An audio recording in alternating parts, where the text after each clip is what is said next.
Hi friends, SSY electrical work Telugu ప్యారివర్ 15 litre geyser. ఇది వచ్చేసి స్టోరేజ్ అనేది వాటర్ అనేది తక్కువ రావడం జరుగుతుంది. మనం గీజర్ అనేది ఓపెన్ చేసి చూద్దాం. దీంట్లో ఫ్లోరిడ్ రావడం జరిగింది. ఫ్లోరిడ్ ఉండడం వల్ల స్టోరేజ్ తక్కువ వస్తుంది.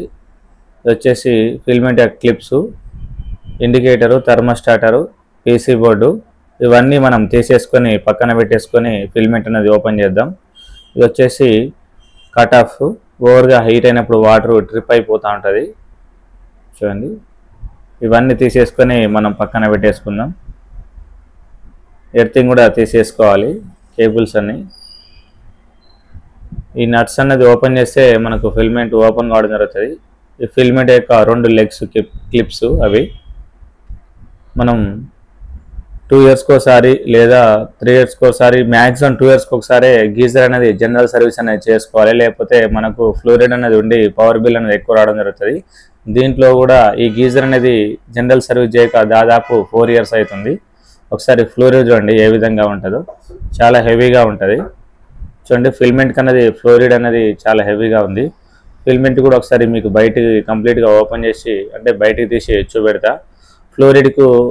ఫ్లోరిడ్ ఉండడం వల్ల మనకు వాటర్ అనేది హీట్ కూడా తక్కువ రావడం జరుగుతుంది చూడండి. ఫిల్మెంట్కు ఈ విధంగా ఫ్లోరిడ్ ఉండడం వల్ల మనకు హీట్ కూడా లేట్గా అవడం జరుగుతుంది. నీట్గా అదంతా మనకు ట్యాంకులో కూడా ఓవర్గా ఫ్లోరిడ్ ఉంది చూడండి. దాదాపు సగం ట్యాంకు ఫ్లోరిడ్ ఉంది. ఇలా ఉండడం వల్ల స్టోరేజ్ కెపాసిటీ కూడా మనకు తక్కువ రావడం జరుగుతుంది. దాంట్లో కొన్ని వాటర్ అనేది పోసేసుకొని అటు ఇటు షేక్ చేసి కంప్లీట్గా మనం ట్యాంక్ అనేది రివర్స్ తిప్పేస్తే దాంట్లో ఉన్న ఫ్లోరిడ్ అంతా బయటికి రావడం జరుగుతుంది. ఈ విధంగా 2 ఇయర్స్కి ఒకసారైనా మనం చేసుకుంటే పవర్ బిల్ అనేది చాలా సేవ్ చేసుకున్న వాళ్ళం అవుతాం. ఈ ఫ్లోరిడ్ ఉండడం వల్ల పవర్ బిల్ అనేది ఎక్కువ రావడం జరుగుతుంది. అట్లీస్ట్ ఒక 2 ఇయర్స్కి ఒకసారైనా మనం గీజర్ అనేది జనరల్ సర్వీస్ అనేది కంపల్సరీ చేయించుకోవాలి చూడండి. ఫ్లోరిడ్ లేకుండా ఫిల్మెంట్కు నీట్గా క్లీన్ చేసి మనం గీజర్లో కూడా ఫిక్స్ చేసుకోవాలి. ఇలా నీట్గా ఉండడం వల్ల వాటర్ అనేది తొందరగా హీట్ అయిపోయి కట్ ఆఫ్ కూడా తొందరగా కావడం జరుగుతుంది. మనకు పవర్ బిల్ కూడా చాలా వరకు సేఫ్ అయిపోతుంది. మనం ఏ విధంగా గీజర్ ఓపెన్ చేసామో అదే విధంగా మనం ఫిక్స్ చేసేసుకోవాలి. మనం పైన ఉన్న ప్లేట్ అనేది పెట్టేసుకొని నట్ బోల్ట్లు అనేది ఫుల్ టైట్ అనేది చేసుకోవాలి. చేసుకుంటే మనకు వాటర్ లీకేజ్ అనేది రాకుండా ఫిక్స్ అయిపోతుంది.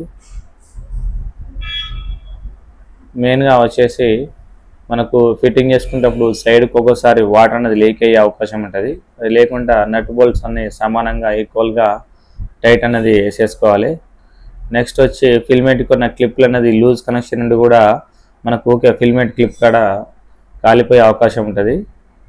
స్పార్క్ రావడం కానీ పిన్స్ కాలిపోవడం కానీ జరుగుతుంది. ఈ పీసీ బోర్డ్ అనేది ఫిట్ చేసుకొని ఇది వచ్చేసి కట్ ఆఫ్ మనకు ఉంటుంది కదా ట్రిప్పరు, ఇది కూడా ఫిట్ చేసేసుకోవాలి. మనం ఫస్ట్ తీసుకునేటప్పుడు జాగ్రత్తగా కనెక్షన్ స్క్వేర్స్ అని తీసుకొని అదేవిధంగా ఫిట్ చేసుకోవాలి. 1-2 సార్లు చూసుకున్నాకనే మనం కనెక్షన్స్ అన్ని తీసేసుకోవాలి.